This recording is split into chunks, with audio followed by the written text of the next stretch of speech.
Hai guys, selamat datang di Marketing Talks. Hari ini gue udah duduk bareng sama seorang marketer yang menyebut dirinya sebagai full stack marketer. Dan nanti kita juga bakal bahas soal itu ya, soal full stack marketing. Dan dirinya ini sedang bekerja di salah satu perusahaan legendaris, perusahaan transportasi berwarna biru. Dan nantinya juga pasti ada banyak banget hal menarik dari perusahaan tersebut yang bisa kita kulik. But first of all, let me introduce you to Yustiar Rizawan. Dengan pengalaman lebih dari 1 dekade di berbagai industri, Yustiar Rizawan atau yang akrab disapa AR ini bisa dibilang udah malang melintang banget dalam urusan transformasi marketing. That's why dia ngerti banget kalau gameplay marketing hari ini tuh udah beda banget dibanding marketing 10 tahun lalu. Makanya lulusan terbaik MBA UGM ini pun percaya marketer udah gak bisa lagi tuh cuma ngandelin satu keahlian doang. Alih-alih, ya emang harus punya multiple skill set yang relevan sama perkembangan zamannya. Itulah juga yang bikin Mas Har ini lebih suka menyebut dirinya sebagai full stack marketer, bahkan dia juga semangat banget nih buat nge-encourage orang-orang buat jadi full stack marketer. Gue berpikiran juga spektrum marketing tuh luas banget ya, gitu loh. Kayaknya nggak bisa deh jadi marketing lo tuh cuman fokus ke satu doang gitu. Kecuali emang lo mendalami spesialis yang ibaratnya niche area gitu ya. Dan gue tuh dulu sebenarnya nemuin kata full stack gitu ya. Kalau misalnya kita mau bicara full stack tuh, gue biasanya 3 poin sih skill set yang penting ya. Gue rasa jadi standarnya di full stack gitu. Yang pertama, sebelum lanjut, gue juga mau info nih. Kalau di episode kali ini kita nggak bakal cuma bahas soal full stack marketer doang kok. Soalnya pria yang kini menjabat sebagai Head of Digital and Marketing Communication di Bluebird Group ini juga bakal maparin beragam insight soal customer journey dan gimana pemahaman akan full stack marketing itu membantunya buat optimizing every touch point of its journey. Penasaran apa aja isi bahasannya?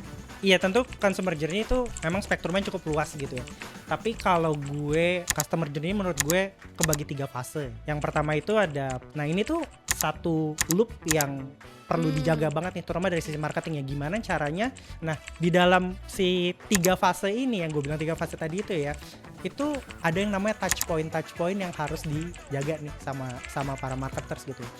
Yang pertama, kita sebagai marketing kalau kita mau akomodir semua permintaan customer pasti banyak banget kan gitu. Iya, tapi yang paling penting kita juga harus ngelihat.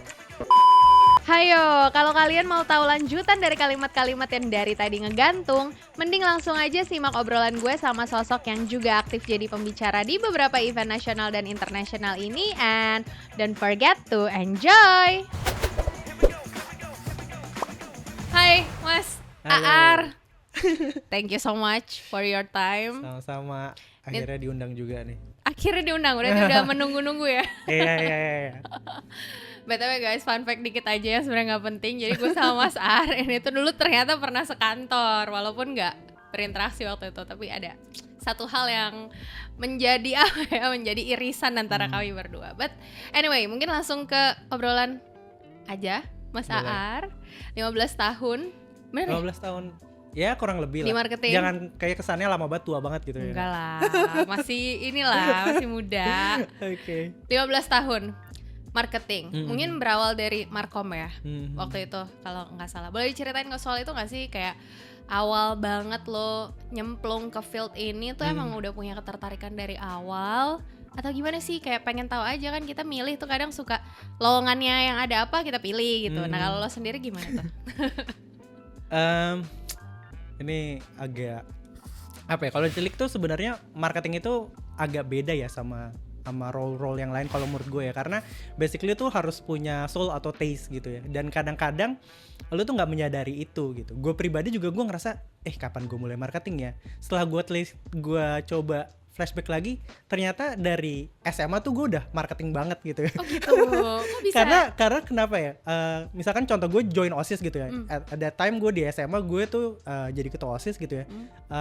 Salah satu alasannya adalah gue ngerasa kayak SMA gue tuh kan lumayan berdekatan sama jaksel gitu yang kerjanya bikin pensi dan lain-lain gitu. Kayak SMA gue kenapa nggak bikin kayak gitu ya gitu. Jadi gue ngerasa I need to promote my school gitu.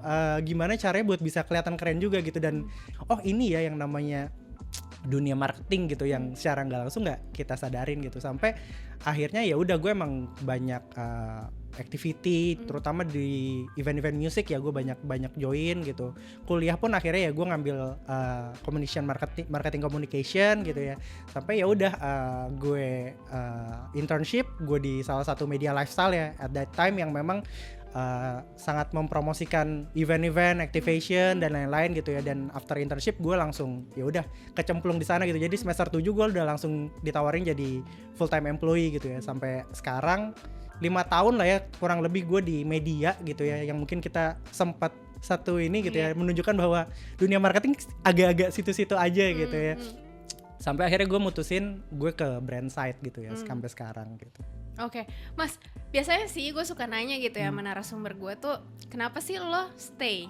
Cuma gue pendekatannya beda nih, karena gue pengen nanya gini, menurut gue marketing itu kan lo harus paham konsumen lo banget ya, dan setahu gue background karir lo kan beda-beda, ya kan, fieldnya, industrinya beda-beda, otomatis karakteristik marketnya juga pasti kan lo harus kenal mereka dari sisi yang beda juga gitu kan. Nah, shifting itu pasti berat, terus lo harus memahami itu. Belum lagi kalau kita ngomongin target ya, target kayak I don't know, awareness atau apalah gitu, ada targetnya. Terus dari semua challenge yang ada, kenapa lo masih stay gitu dan akhirnya memutuskan ya udah gue nggak mau pindah karir sama sekali gitu. Apa yang kemudian jadi excitement lo sih selama menjalani ini semua gitu?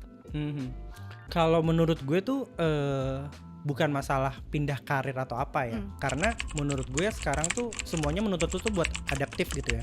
Lu bisa versatile gitu, karena nggak ada sesuatu yang pasti nggak sih, maksudnya semua tuh uncertainty gitu. Jadi balik lagi sebenarnya skill lu itu tuh masih relevan nggak sih ke market gitu ya. Dan gue termasuk yang ngerasain dari tahun 2010 gitu sampai sekarang tuh udah shiftingnya berubah banget gitu, terutama ya tadi ya consumer behavior gitu ya, terpengaruh dari teknologi, termasuk terpengaruh dari lifestyle gitu, dan kita harus bisa adapt itu gitu, karena kita kan sebagai marketing mau gimana juga kita ngikutin kebutuhan sama konsumen gitu. Ada beberapa perubahannya gitu, dan gue ngerasain ketika dulu gue di media print pelan-pelan ada shifting mulai ke website digital gitu ya, dari digital website yang tiba-tiba semuanya full app, yang tadinya semua pakai BlackBerry tiba-tiba nggak ada yang pakai BlackBerry gitu ya, gimana Android, dan itu kan harus kita learning terus gitu ya. Nah itu yang ngebuat gue kayaknya nggak bisa deh jadi marketing lo tuh cuman fokus ke satu doang gitu, kecuali emang lu mendalami spesialis yang ibaratnya niche area gitu ya. Nah itu yang ngebuat gue mulai berpikiran bahwa gue perlu bisa lebih broad nih, gue perlu lebih adaptif gitu ya, karena permintaan marketnya kayak gitu. Dan gue tuh dulu sebenarnya nemuin kata full stack gitu ya, kalau misalnya kita mau bicara full stack tuh sebenarnya slang word dari ada dulu full stack developer gitu ya. Full stack developer kan orang yang bisa mungkin front end ibaratnya, tapi gue juga bisa back end gitu ya.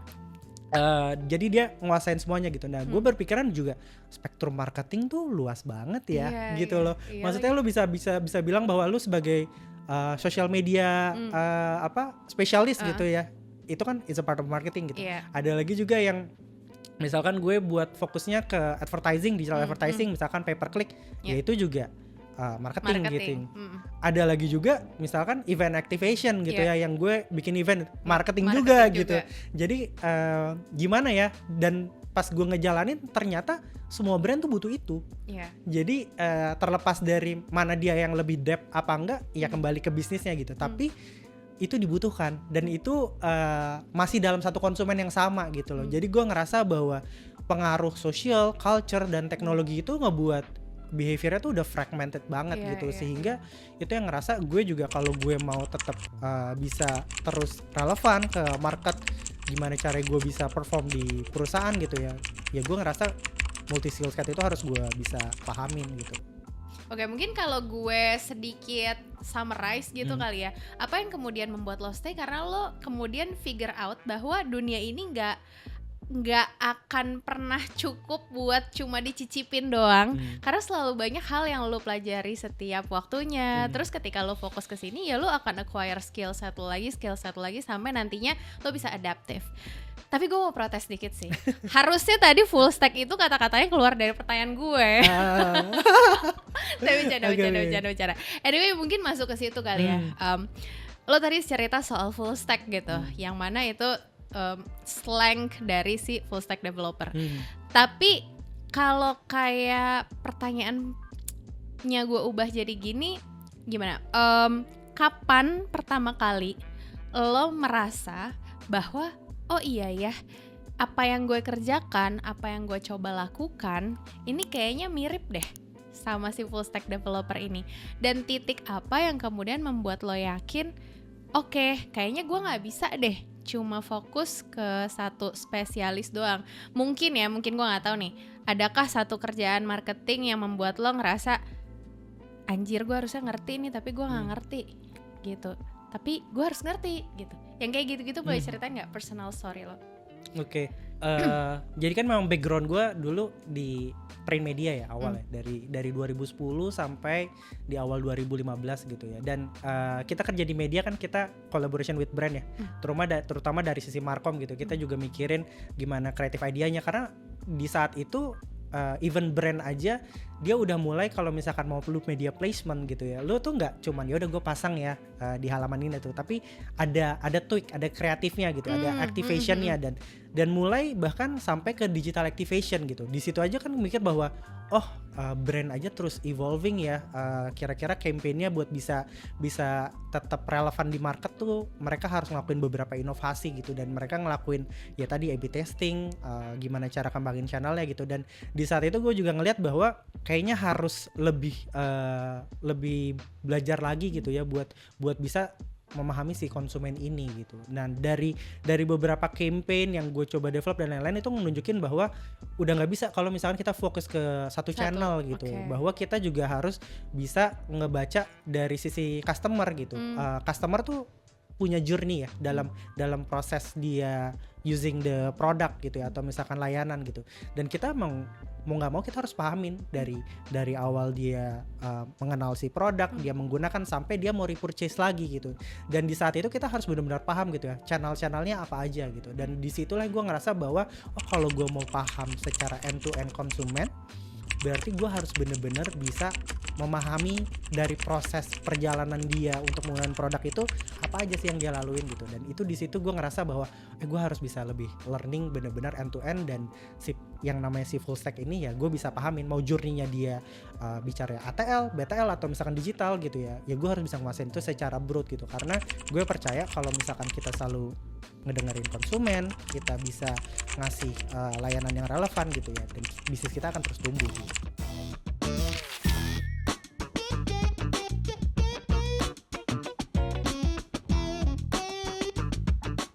Oke, dari tadi lo selalu mengulangi kata relevan ya. Nanti mungkin akan gue singgung juga soal itu ya setelah kita udah bahas soal full stack marketing ini lebih jauh. Tapi kalau gue boleh simpulkan berarti gini ya, pertama kali lo ngerasa justru gila ya brand aja evolving. Berarti mungkin memang gue sendiri harus tahu juga nih si consumers gue ini shiftingnya ke arah mana. Dan salah satu yang penting dalam hal itu akhirnya adalah memahami dari awal banget journey-nya mereka sampai akhir. Tapi bukan cuma memahami journey-nya mereka, melainkan juga paham apa yang harus gue lakukan di titik-titik itu sebagai marketer. Nah mungkin masuk ke situ kali ya Mas Aar. Kalau lo sendiri nih melihat definisi consumer journey itu apa sih? Karena kemarin tuh marketing sempat bikin juga nih konten soal consumer journey gitu ya. Waktu itu gue menemukan ada 2 mazhab lah ya. Kayak ada yang bilang consumer sorry ya guys istilahnya itu yang gue tahu. Tapi kayak misalnya gini, ada yang bilang consumer journey itu dimulai ketika dia udah tahu berinteraksi gitu. Tapi pas gue riset lagi, even sebelum mereka tahu produk lo, tahu brand lo, it's a part of their journey as well gitu loh. Kayak journey mereka ketemu informasi lo pertama kali, itu harus lo pikirin juga sebagai part of consumer journey. Nah kalau lo sendiri mendefinisikan ini, itu seperti apa? Oke, iya tentu consumer journey itu memang spektrumnya cukup luas gitu ya. Tapi kalau gue customer journey menurut gue kebagi 3 fase. Yang pertama itu ada pre-purchase stage ya kita bahasanya gitu. Pre-purchase itu apa sih gitu? Itu tuh segala bentuk interaksi customer gitu ya, terutama calon customer lu gitu terhadap suatu produk sama layanan gitu. Contoh di in that moment tuh dia pengen tahu produk lu, gue harus lihat mana ya.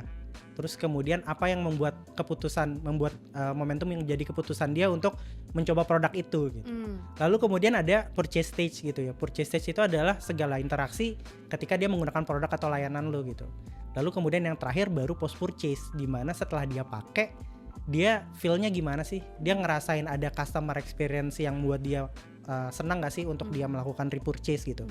Nah ini tuh satu loop yang perlu dijaga banget nih, terutama dari sisi marketing ya. Gimana caranya dari pre-purchase, purchase sama post-purchase-nya itu tuh benar-benar memberikan customer experience yang lebih baik gitu. Karena ini proses yang akan terus looping gitu ya. Jadi kita harus tetap optimasi gimana caranya ya buat dia repurchase. Karena ketika once dia post-purchase, dia akan balik ke pre-purchase lagi gitu ya. Gue bakal pakai produk ini lagi apa enggak ya gitu. Nah itu customer journey. Nah kita sebagai marketers gitu ya, apalagi kalau misalkan lu memiliki yang namanya full stack gitu ya, lu spektrum lu tuh jadi lebih apa ya, ibaratnya lu ngeliatnya secara bird eye view gitu ya, bahwa gimana caranya gue bisa terus ngoptimasi itu kalau misalkan memang ada gap gitu ya antara customer expectation, karena customer pasti selalu berekspektasi dong ketika menggunakan produk gitu ya, sama actual customer experience-nya yang dia rasain gitu. Nah itu yang kita harus solving, apakah masih ada gap ya, karena mereka akan terus berekspektasi gitu. Dan gimana caranya buat dia sampai ke customer loyal, pre-purchase sama ini kita harus terus optimasi terus gitu. Nah di dalam si 3 fase ini yang gue bilang 3 fase tadi itu ya, itu ada yang namanya touch point yang harus dijaga nih sama para marketers gitu ya. Yang pertama ada yang namanya brain on touch point gitu. Apa sih brain on touch point gitu? Ini sorry agak teoritis ya, tapi tapi ini emang penting banget nih, dan ini biasanya yang jadi fokus utamanya dari brand gitu ya. Apa sih itu? Yaitu channel yang mereka kelola gitu ya. Jadi gue punya website gitu ya, UI UX-nya kayak gimana sih? Kalau misalkan gue mau cari informasi, mau beli produk A, tersedia nggak sih di website tersebut gitu? Atau app-nya gitu ya, app-nya udah well known apa enggak sih gitu? Jadi sehingga channel-channel yang kita punya ini benar-benar udah cukup visible untuk menjadi momen buat customer tuh ngelakuin consideration, ngelakuin searching produknya seperti apa gitu ya. Nah ini adalah channel-channel itu gitu. Make sure bahwa kita secara brand channelnya udah ready gitu ya. Tapi apakah dengan brand itu cukup? Tentunya lu bisa explore lebih banyak gitu. Karena tadi shifting behavior, bahkan ada beberapa orang yang kayak aduh gue udah gak percaya sama iklan gitu ya, sama promotion gitu ya. Nah ini ada satu touch point lagi yang penting buat marketers, buat learning juga gitu ya. Gue bilangnya social atau external touch point gitu. Ngerasain gak sih kayak kadang kita lebih percaya sama orang yang kita follow gitu ya. Iya benar. Ya kan gitu. Nah jadi marketer sekarang juga nggak bisa cuman fokusnya ke own media, tapi ini si earning medianya si konsumen tuh juga ada harus fokus gitu. Contohnya gitu ya, kita bisa bikin collaboration produk kita sama KOL gitu ya. Atau misalkan kita tahu gitu ya bahwa produknya ini dulu sudah keluarganya tuh pakai gitu. Karena biasanya kadang beberapa feedback dari atau testimoni dari orang terdekat itu juga mempengaruhi gitu. Jadi touch point ini juga perlu kita attach gitu ya. Nah itu beberapa gimana caranya kita marketers juga bisa bikin activity yang di luar dari our brand gitu. Dan kemudian kita juga punya potensi untuk menjangkau customer yang lebih luas lagi gitu. Udah gue bilang itu bisa pakai yang namanya partner touch point. Contoh gitu ya, kayak misalkan kita kerjasama dengan banking gitu ya, karena kan tentu banking punya customer yang luas gitu ya. Dengan kita berkolaborasi, tentu kita punya kesempatan buat nge-acquire customer dari si partner juga nih gitu ya, mau itu brand atau misalkan beberapa partner, karena sekarang juga semuanya era kolaborasi ini gitu. Belum kita bicara mengenai omnichannel gitu ya. Nah itu partner itu juga salah satu yang bisa dikembangin sama marketers buat bisa lebih luas lagi gitu. Apalagi ketika di pre-purchase gitu ya, misalkan gue punya kartu A ternyata lagi promo gitu ya. Tadinya mungkin gue bukan usernya produk itu gitu, tapi mungkin gue udah punya bayangan gue mau pakai produk itu. Nah itu satu yang bisa men-trigger kita buat ngelakuin acquisition gitu. Nah sebenarnya ada satu lagi touch point yang ini juga penting nih buat para marketers Lux, adalah kita bilangnya customer on touch point gitu ya. Nah ini adalah satu-satunya yang nggak bisa benar-benar dikontrol sama teman-teman marketing mungkin ya Oke. gitu. Karena tadi kalau misalkan kita bicara Brand brand, lu bisa ngoptimasi on channel lu ya. Kalau misalkan art media juga lu mungkin bisa bikin konten KOL dan Nentuin, lain-lain ya. gitu. Partner juga tinggal kolaborasi. Tapi customer own ada beberapa customer yang behaviornya tuh iya beda-beda gitu.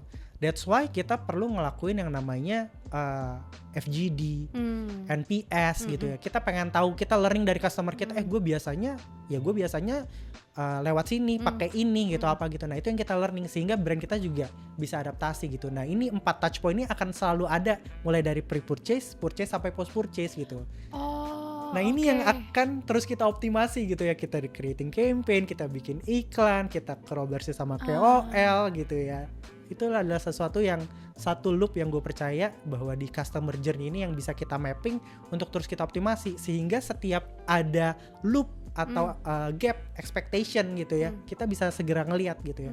Apalagi kalau misalkan kita udah masuk era digital yang trackingnya udah bener-bener end to end gitu ya, full funnel lah kita bilangnya gitu ya, dari top sampai lower funnel tuh kita ngelihat gitu. Jadi pas ngelihat customer A kok dia nggak belanja lagi ya gitu ya. Atau misalkan tadinya sering kok sekarang udah mulai jarang gitu ya. Nah itu kita udah tahu nih kira-kira mau activity-nya apa. Apakah gue lewat CRM atau misalkan gue win back program atau misalkan gue bikin loyalty program dan lain-lain. Kita benar-benar bisa learning gitu.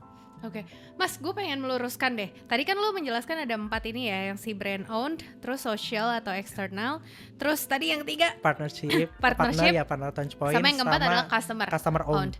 Dan lo sempat bilang ini tuh touch point ini selalu ada di pre-purchase, purchase, dan post-purchase.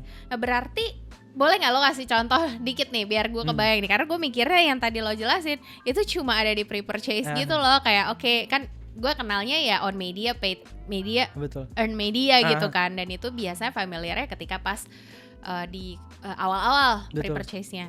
Tapi tadi karena lo menyebut touch point ini ada di tiga funnel ini, itu contohnya kayak gimana tuh?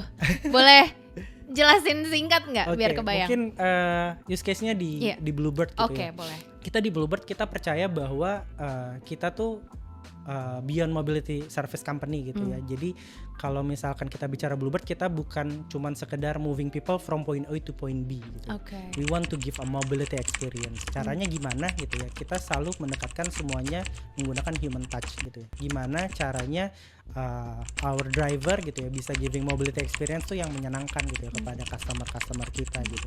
Dan ini ya tadi itu akan melewati fase-fase 3 ini gitu. Kalau misalkan kita bicara pre-purchase gitu ya, Bluebird ini salah satu yang menerapkan multi channel. Kita tuh omni channel gitu ya. Lo mau pakai Bluebird ada our app gitu ya, bahkan even mungkin bisa langsung hailing. Dan kita juga punya beberapa partner yang bisa di booking untuk Bluebird juga gitu. Nah ini kan ketika di pre-purchase, ketika kita bicara brand sama partner, di pre-nya aja itu udah kita create gitu ya. Kalau misalkan buka My Bluebird itu juga promotion menggunakan berbagai bank partner kita punya gitu ya. Dan itu yang kita lakuin. Terus kemudian mengenai KOL ketika menggunakan our app, itu kan sebenarnya baru satu poin ketika membuat consideration gue using that channel ya buat menggunakan gitu ya. Nah ketika kita ke purchase itu kan berarti di saat itu ada apa? Ada layanan ketika lagi naik Bluebird gitu ya. Gue masuk terus kemudian drivernya kayak misalkan drivernya ramah gitu ya, langsung greeting selamat pagi gitu ya. Kita menggunakan rute ini atau apa gitu. Jadi ibaratnya secara standar operasionalnya tuh customer tuh nyaman gitu ya. Ibaratnya mereka tinggal duduk udah tenang gitu. Nah itu adalah ketika pas di purchase gitu ya. Dan ketika pas mau di post purchase kita juga kan ada momen yang ketika misalkan pembayaran gitu ya, payment easy apa enggak sih gitu. Ya tadi bahkan partner di post purchase-nya ada gue punya pembayaran apa aja ya.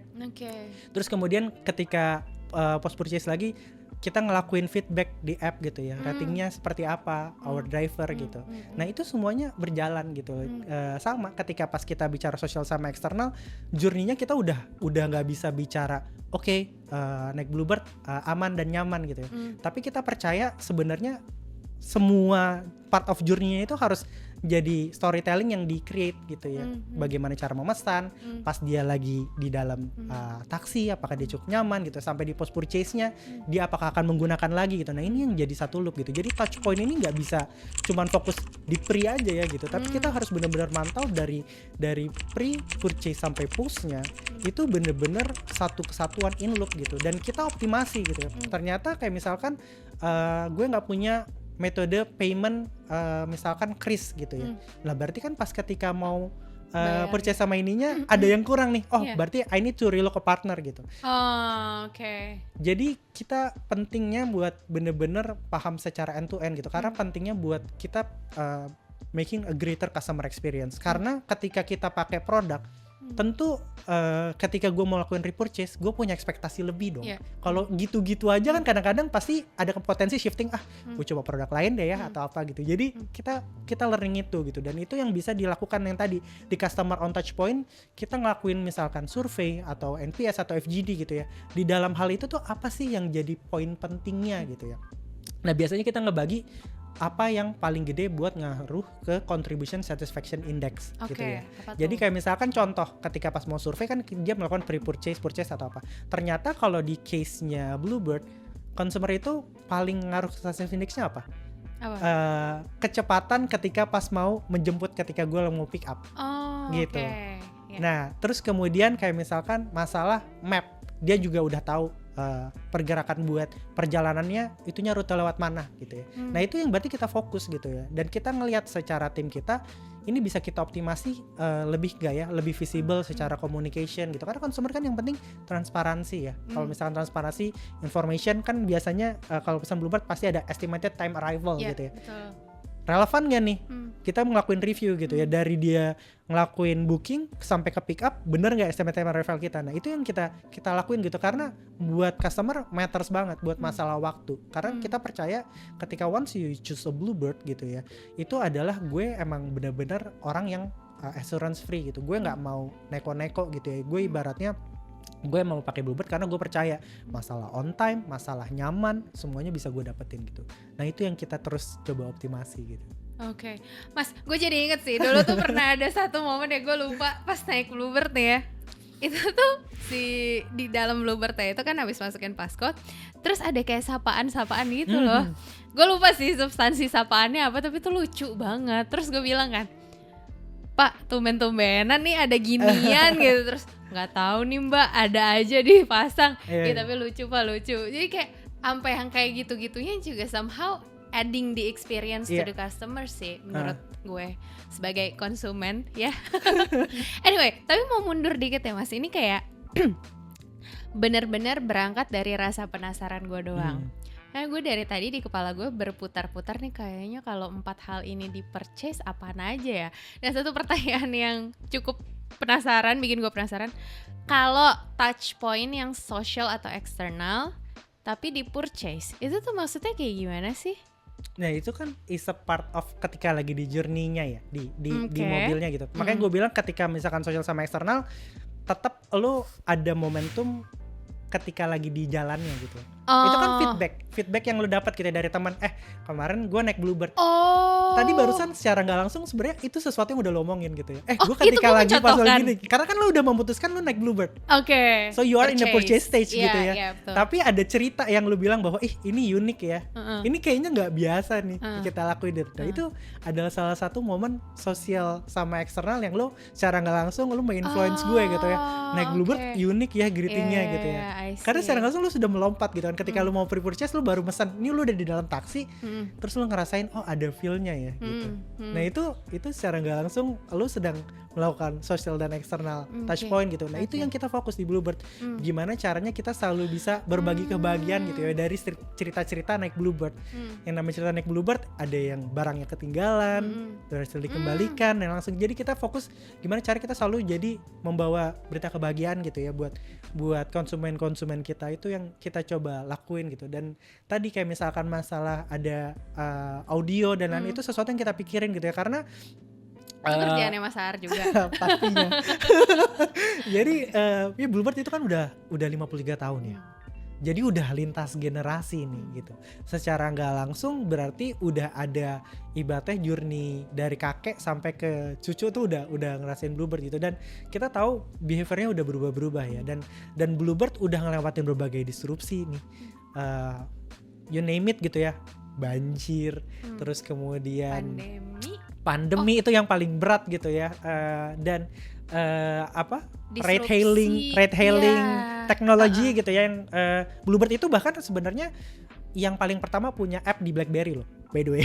Oh iya. Jadi sebenarnya Bluebird itu selalu terdepan sebenarnya dalam teknologi gitu, tapi kembali gitu ya, mungkin adopsinya atau beberapa karena ada shifting ya, transformasi itu perlu dilakukan gitu. Jadi transformasi itu kan fokusnya 3 ya kalau menurut gue, people, proses sama teknologi gitu ya. Dan bisa nggak sih kalau misalkan langsung ke teknologi, karena sebenarnya yang lakukan Bluebird dia udah langsung teknologi terbaru gue selalu adapt gitu. Sampai sekarang kita bahkan teknologi terbaru kita selalu adapt gitu. Bisa aja gitu. Tapi kan harus ada people-nya juga yang bisa ngelakuin itu gitu. Nah ini kembali tadi kalau kita masuk ke materi kita is a full stack gitu ya, full stack marketers gitu ya. Nah ini perannya si full stack itu gitu ya. Jadi people-nya bisa ngekontrol, berarti gue bisa memperbaikin si proses sama si teknologi yang udah di-adopt itu gitu. Kita sebagai marketing kita tahu nih bahwa di pre-purchase ternyata customer gue tuh agak susah ya register misalkan gitu ya. Ada beberapa yang dapat OTP, ada beberapa yang enggak gitu ya. Misalkan itu use case minor gitu, tapi kita sebagai marketing kita bisa involve ke tim produk, ini ada technical glitch atau apa gitu ya. Nanti kita coba bisa resolve, atau misalkan dari UI UX-nya gitu ya. Nah, ini si full stack ini bisa langsung ke multi departemen buat nge-review gitu. Karena kan kita udah bicara sekarang semuanya agile collaboration team gitu ya, di mana semua tim produk maupun si product owner juga bisa saling feedback untuk ngelakuin, di sprint ini gue ngelakuin perbaikan apa ya atau apa gitu. Nah itu learning itu bisa langsung kita eksekusi gitu. Secara nggak langsung itu yang akhirnya juga brand-brand atau misalkan company gitu ya, kalau misalkan lo mau jadi full stack, ini salah satu menjawab challenge misalnya efisiensi tim dan lain-lain gitu, karena lo bisa melihat semuanya benar-benar secara end to end gitu tuh customer. Oke, Mas, gue pengen nanya ini deh.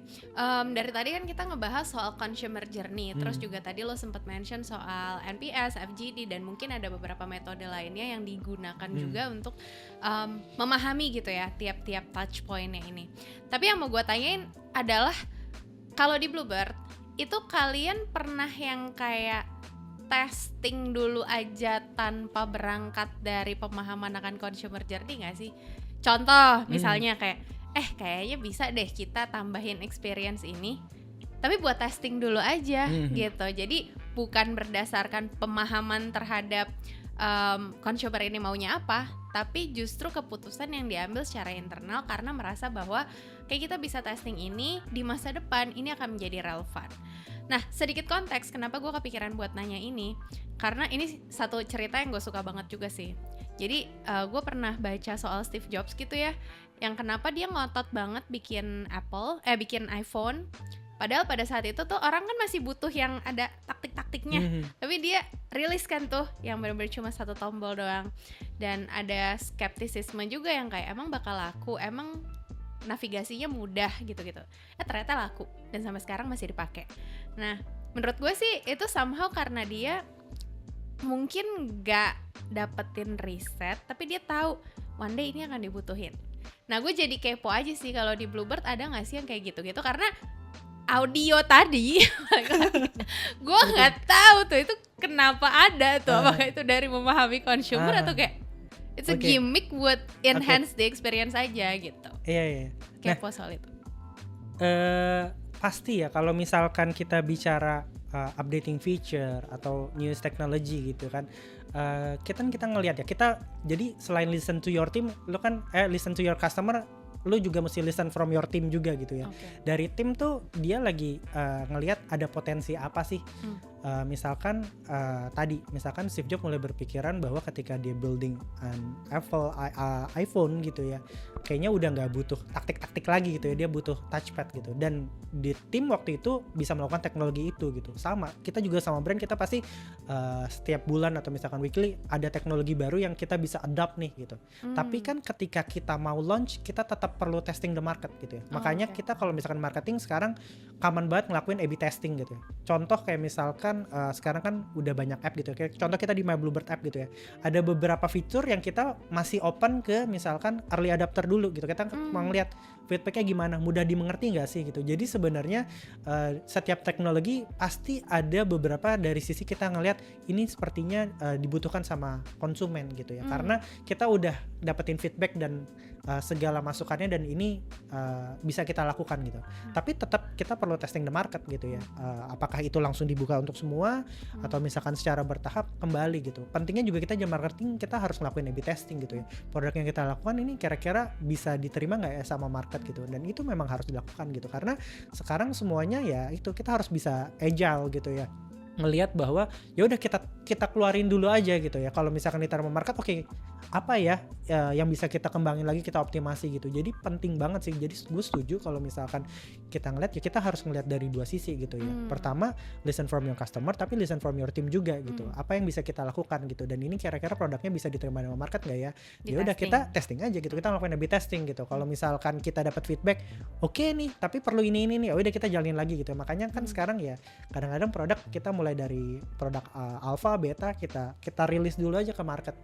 Feedbacknya seperti apa, baru kita keluarin optimasinya gitu kan. Itu yang gue rasa juga dilakuin sama beberapa brand ya. Tadi kayak misalkan Apple gitu ya, mereka mengeluarkan iPhone yang ketika waktu itu semua handphone menggunakan keypad, tiba-tiba menggunakan touchscreen gitu ya. Atau mungkin sekarang Samsung gitu ya, dia udah lama main folding, sampai sekarang dia keluarin folding yang paling tipis gitu. Itu kan is a part of journey proses pengembangan optimasi produk, dan ternyata semakin diterima gitu ya sama market gitu. Dan itu adalah proses journey-nya yang dilakukan gitu. Sama ketika Bluebird juga dulu orang mindsetnya argo gitu ya, bahwa semuanya argo gitu.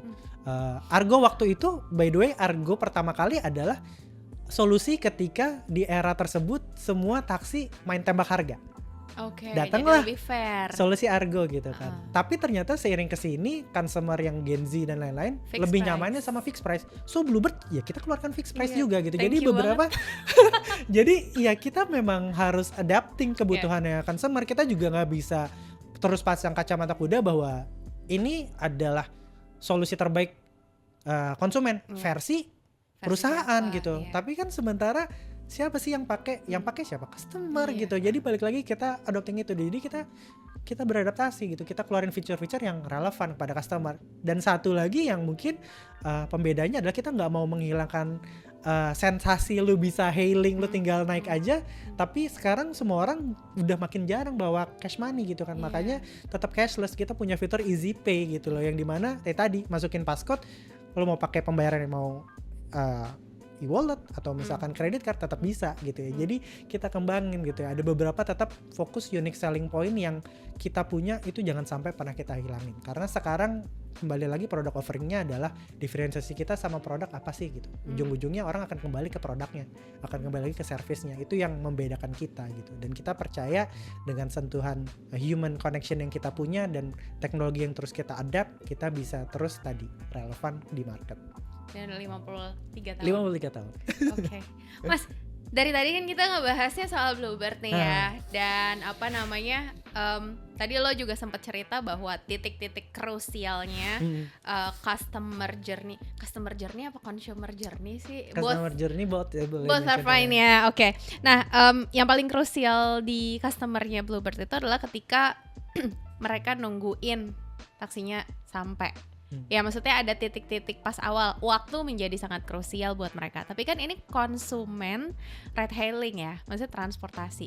Kalau in general nih, menurut Mas Aar, biasanya tuh yang paling rawan, yang paling krusial dalam perjalanan consumers ini, yang bikin mereka tuh turned off banget, itu biasanya di touch point sebelah mana? Di pre-purchase, purchase, atau post-purchase?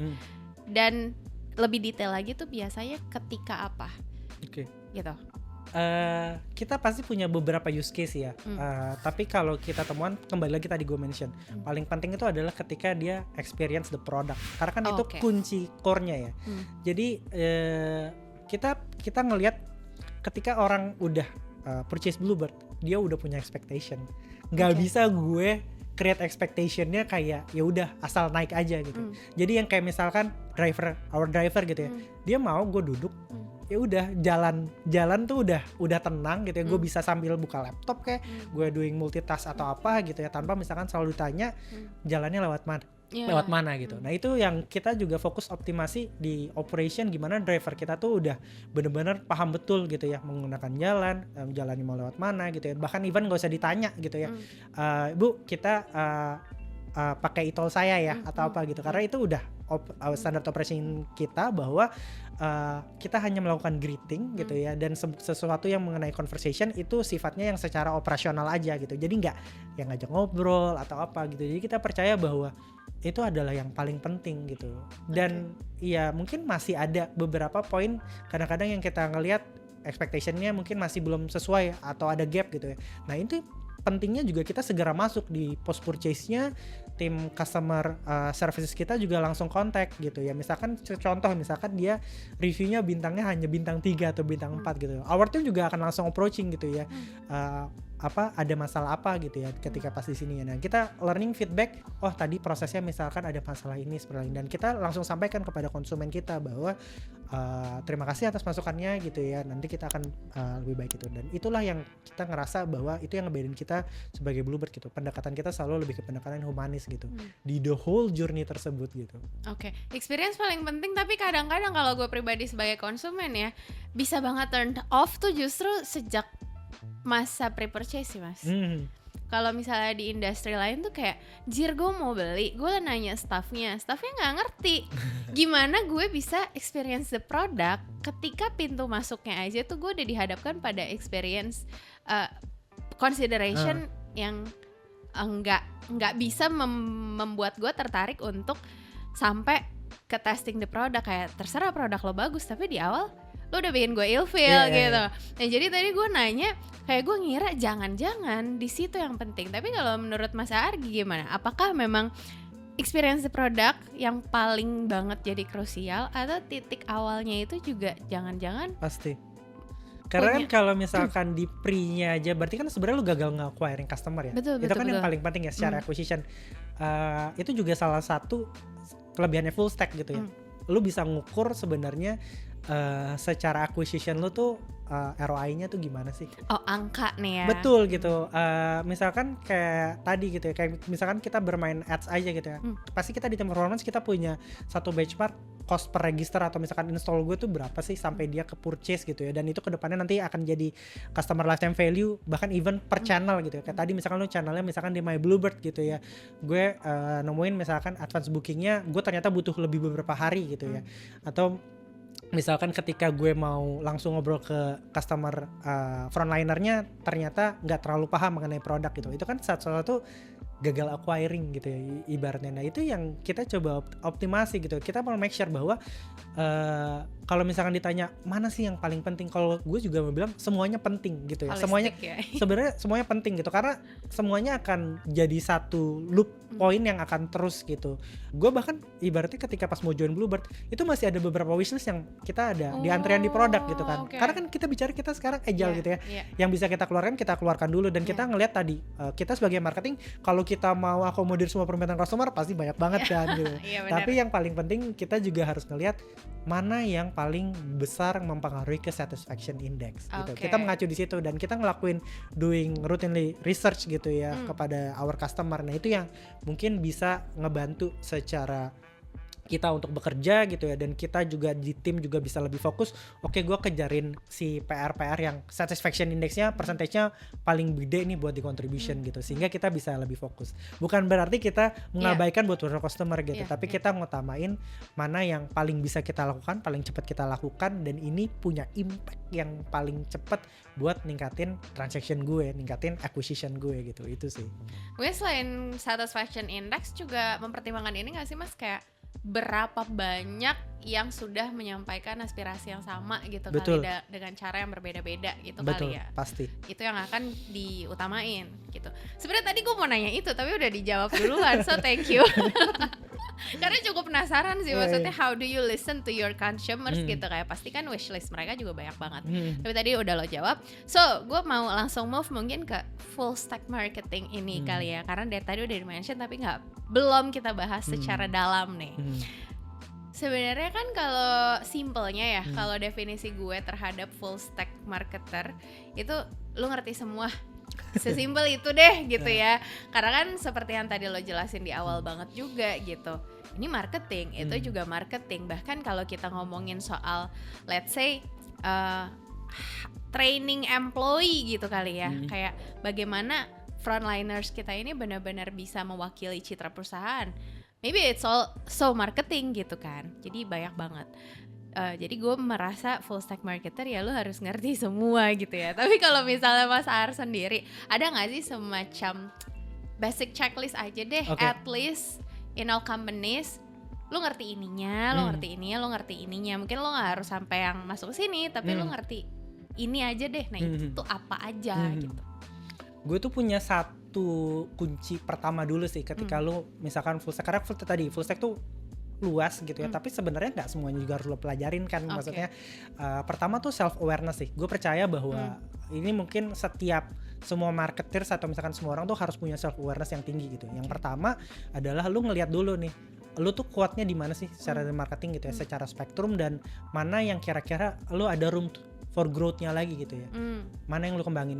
Yang kedua adalah self awareness lu juga terhadap perusahaan lu. Bisnisnya tuh seperti apa gitu ya. Apakah memang membutuhkan digitalisasi yang cukup dalam gitu ya, atau misalkan hanya utama gitu. Karena ada beberapa brand yang mutusin ya on channelnya gue lewat third party, lewat e-commerce aja gitu. Karena mungkin mereka lebih fokus di sana, atau misalkan OTA yang memang benar-benar di teknologi gitu ya. Nah, itu pentingnya lu punya self awareness terhadap diri lu, dan lu punya self awareness juga perusahaan lu tuh pengembangannya di mana gitu. Nah, dari situ lu coba kembangin. Gue biasanya 3 poin sih skill set yang penting ya gue rasa jadi standarnya di full stack gitu. Yang pertama dari sisi konten gitu ya. At least lu memahami bahwa konten-konten yang kira-kira works dan cocok sama persona dan brand lu tuh seperti apa sih ketika lu mau creating the campaign gitu ya. Brandnya ini tuh bener-bener bisa nge-guide si target audience lu gak sih gitu. Nah itu konten itu bisa dilakukan sana gitu. Dan kalau misalkan mau belajar kan sekarang juga kita udah kebantu sama algoritma yang ibaratnya trending konten. Sebenarnya enak gak sih? Gue ngerasa di zaman kayak dulu gue tuh selalu pikiran out of the box, bikin konten yang kira-kira hit gitu ya. Sekarang ternyata beda treatmentnya, justru yang viral lu ikutin malah rame gitu ya. Jadi itu salah satu yang kita adapting juga gitu. Jadi lu juga udah tahu oh konten yang works tuh seperti apa, oh ini yang konten yang disukain gitu ya. Yang kedua dari konten lu juga harus fokus ke growth gitu. Nah growthnya apa aja sih gitu. Yang tadi masalah bagaimana lu ngelakuin pay per click advertising, lu knowing channel lu apa yang paling works gitu ya, dan lu bisa pentingnya juga ngelakuin attribution analytics-nya gitu ya. Pertumbuhannya berapa sih? Kayak tadi misalkan standar buat anak-anak performance gitu ya. Gue tahu buat cost acquisition gue tuh angka terbesarnya berapa gitu. Kalau gue selalu mengukur funnelnya udah bukan cost per install lagi, tapi misalkan ada cost per register. Jadi emang udah activate sebagai user gitu. Nah dari register pun gue put sampai dia ke first time transaction-nya tuh berapa lama gitu. Jadi di acquisition bahkan sampai cost per first time transaction itu berapa lama gitu. Dan ketika gue mau ngelakuin retargeting, cost per ordernya tuh berapa, dan per channel yang gue ngelakuin itu customer lifetime value-nya tuh mana yang paling bagus gitu ya. Dan dari situ kan penting kita bahwa tahu oh gue jadi bisa lebih efisien ya ketika gue mau ngelakuin performance gitu. Dan si channel-channel ini gue juga tahu bahwa oh channel ini yang akan jadi main gue untuk gue tumbuhin gitu ya. Tapi misalkan channel-channel yang ini gue supporting gitu ya. Dan di sisi lain gue juga bisa jadi lebih bijak, oh gue spreading the budgetnya di mana gitu. Nah itu dari sisi growth. Yang ketiga itu di activation, gimana caranya buat user-user yang memang udah jadi user gue bisa giving loyalty program, atau gue bisa creating event, atau gue bisa tap in community, dan kemudian gue juga bisa kolaborasi nih sama si partner-partner ini gitu. Jadi sehingga gue bisa nge-reach acquisition customer yang bisa lebih luas lagi, tapi gue juga bisa nge-retain si customernya juga lebih baik lagi gitu. Nah itu sih 3 poin tadi sih yang gue ngerasa mulai dari konten, Mm-mm. growth sama activationnya lu udah harus nguasain. Nah, poin mana yang mau lu iniin kembali lagi ke bisnisnya gitu. Misalkan bisnis lu fokus ke website, berarti kan misalkan ya lu fokusnya SEO-nya mungkin lu perdalamin gitu ya. Atau misalkan sekarang udah agak berubah juga nih by the way, misalkan SEO sekarang lagi trennya AI optimization, karena ketika kita mau googling keluarnya udah langsung recommendation dari AI. Nah itu satu yang kita perlu adaptasi juga nih jadi secara marketers gitu ya. Nah itu yang kita perlu kembangin gitu. Tapi ternyata kalau misalkan gue punya app, ya gue bersihkan kembangin ke app-nya gitu. Jadi penting juga kita punya si self awareness gitu, mana yang gue bisa kembangin. Sekarang juga banyak banget online learning, lu bahkan bisa ngobrol sama teman-teman lu sama marketing gitu ya. Kembali lagi marketing itu ya lingkungannya situ-situ aja gitu ya, kita buat ngobrol. Jadi kita terus adapting the trend gitu ya. Ini martech terbaru tuh kayak gimana, yang dibutuhkan customer tuh kayak gimana gitu. Terus aktif di sana gitu. Jadi lu bisa terus continuous learning gitu untuk growth lu.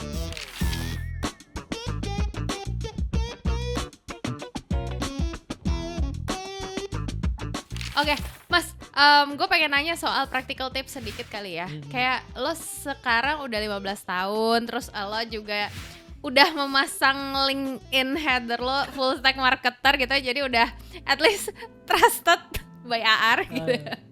Nah, apa aja sih sebenarnya yang lo lakukan gitu practical tips? Mungkin ya sesederhana ya, join community kah atau apakah, bagaimana lo sendiri memperkaya knowledge lo, menciptakan diri lo atau menjadikan diri lo sebagai marketer yang lebih agile, lebih adaptif, lebih memahami beberapa hal juga di marketing atau bahkan lebih banyak. Itu apa aja sih yang udah lo lakukan yang bisa lo share? Iya, jadi emang enaknya jadi marketing tuh knowledge-nya dan update-nya tuh nambah terus ya. Jadi lu nggak bisa, kalau menurut gue jadi marketing ya udah gue have my own taste gitu ya, dan gue ngelakuin itu aja gitu. Menurut gue ya it works mungkin, tapi sebagai seniman gitu. Tapi ketika marketing kan kembali lagi lu mesti terus update ya. Apa sih yang lagi tren gitu ya. Bahkan even secara full stack kadang-kadang gue juga nanya sama anak-anak, lu hari ini ikut event ini deh, dengerin seminar atau apa gitu. Bahkan mungkin tiap bulan kita bisa dengar dari TikTok algoritmanya berubah lagi gitu ya, Instagram algoritma berubah lagi, dan itu kita harus terus learning gitu. Dan pentingnya juga kita ya tadi, misalkan lu punya komunitas marketing atau misalkan lu punya teman-teman partner yang bekerja di marketing ya, kita sering ngobrol, sharing gitu ya. Ini terbarunya seperti apa, kalau misalkan ada course mengenai teknologi terbaru atau misalkan teknik-teknik terbaru, ya kita mesti join itu gitu. Karena kita mau gimana juga skill setnya tadi nggak ada sesuatu formula pasti gitu ya. Ibaratnya kayak ini formula A sampai Z aman lah gitu ya. Jadi perlu terus updating juga secara gimana cara bikin konten gitu ya. Kita nggak pernah tahu lagi misalkan nanti ada social media apa lagi yang ada coming gitu ya. Mungkin yang sekarang yang paling tren secara AI, kita juga udah mulai learning nih bikin konten yang pakai AI, pros and cons-nya kayak gimana gitu ya. Terus kemudian gimana caranya kita bisa meningkatkan pencarian website atau app kita lewat AI itu kayak gimana gitu. Jadi kita perlu terus keep update sih secara tren teknologi, dan ya itu ngobrol juga sama tim gitu ya.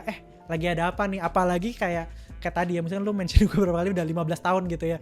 Maka gue kadang-kadang gue juga butuh buat dengar dari yang misalkan baru join marketing ibaratnya baru 1 tahun gitu. Di teman-teman lu tuh sekarang lagi sukanya apa gitu loh. Karena ya tadi kita harus tetap learning, karena mau gimana pun juga yang anak-anak muda atau apa itu kan mereka yang penggerak market ya, ibaratnya tren apapun gitu. Kita harus learning gitu, karena ya tadi shifting generation, behavior dan lain-lain itu akan terus berubah gitu ya. Tapi kita gimana caranya kita bisa tetap bisa mengerti, kita bisa paham, dan itu bisa kita implement gitu. Itu sih. Oke. Mas Har, dari tadi kita udah mention nih ya soal consumer journey, soal being a full stack marketer atau having full stack marketing skill set. Bahkan kita udah mention beberapa kali soal relevansi, experience, pokoknya tadi banyak banget keywordnya. Nah, cuma kalau misalnya sekarang gue minta lo untuk menyusun satu closing statement, tau-tau udah di akhir aja gitu ya. Udah di akhir ya. Yang mungkin bisa lo sampaikan ke marketers gitu ya, yang tentu saja pasti pengen karirnya lebih cemerlang juga, pengen contribute more to their business gitu ya, pengen benar-benar bisa memahami customernya, marketnya. Apa sih yang mereka perlu inget-inget banget, prinsip apa yang mereka perlu pegang? Nah mungkin ketakutan apa yang harus mereka atasi gitu supaya Jangan mereka ketakutan bisa kan biar beda aja dari Oke, pertanyaan oke, tadi. Apa yang harus mereka lakukan dan ingat-ingat lah intinya. Apa yang bisa lo sampaikan ke mereka untuk hal-hal yang tadi udah gue bilang barusan. Oke. Kalau gue percaya bahwa marketing itu it's not only about the marketeers-nya ya. Jadi it's all about the market gitu. Jadi gimana caranya lu tuh bisa terus dapat source of learning-nya tuh dari market tersebut gitu, dari customer gitu. Dan kita sebagai marketeers gitu ya, kita juga harus fokus gimana caranya kita building profitable relationship with our customer gitu. Karena kita nggak bisa kalau misalkan kita doing profitable relationship tuh hanya satu arah gitu ya. Jadi itu yang harus kita bangun gitu. Gimana cara kita marketer kita aware bahwa this is the most important stakeholders yang terus gue jaga gitu.